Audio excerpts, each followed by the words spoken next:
Poison gas was first used by the Germans in World War I during the Second Battle of the Alps on April 22, 1915. The Belgians and the Germans had transported liquid chlorine gas to the front in large metal canisters. With the wind blowing over the French and Canadian lines on April 22nd, they released the gas, which drifted over the battlefield in a lethal greenish-yellow cloud. The gas shocked, but while some troops fled in panic, the Canadians held up their ground. After several days of chaotic and brutal fighting, the Ypres position remained in Allied hands. With the new use of poison, many other countries had feared that the Germans had discovered a war-winning weapon. The British responded with their own chlorine attacks in September 1915. But with the change in the wind's direction, about 2,000 British soldiers were killed by their own chemical.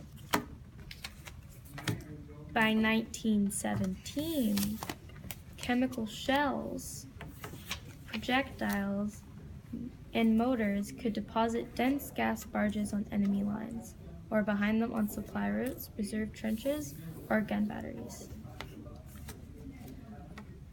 Phosgene was first introduced in the late 1915s. Phosgene was nearly invisible and much more lethal than chlorine gas. The Germans unleashed mustard gas in the summer of 1917. It attacks the skin and blinds its victims, so even if you were to wear a gas mask, the mustard gas would go right through them. By the Armistice, chemical shells made up 35% of French and German ammunition supplies, 25% of British, and 20% of American.